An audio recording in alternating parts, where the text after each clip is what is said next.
So while Jean's new friend Janice Nelson was introducing her to some of the other girls, Jack Monroe and Bill Ellis, our two ranking Casanovas, were making a little bet as to which would make the first date with her.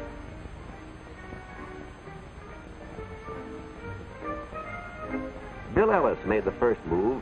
He was waiting on the steps when Janice and Jean left school that afternoon and soon was off to a running start in the competition. Jack wasn't called the best broken field runner in Marion history for nothing. Besides, he still had some trumps in his hand. Like an open convertible, which had helped quite a few times in the past.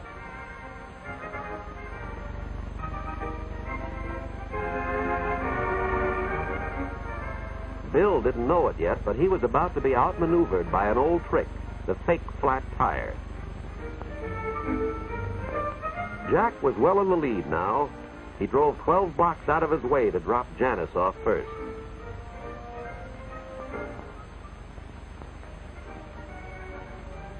Then he took his time getting Jean back to the grocery store.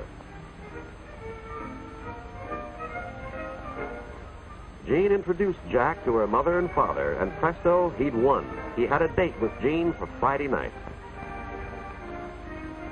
From the time Jack called for her and all during the afternoon and evening, Jean kept thinking to herself how lucky she was that her father had moved his store here so she could attend Marion.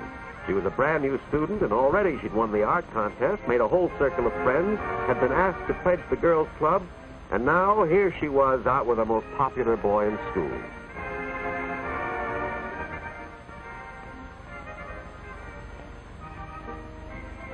But when they drove home, Jean began to learn a little more about Jack.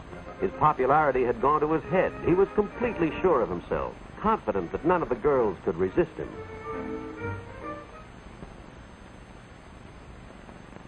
Jean's slap didn't hurt his face, but it certainly injured his pride. He tried to laugh it off, but he was thinking that he'd have to get even. Jack didn't lose any time giving the other boys a highly colored version of the date.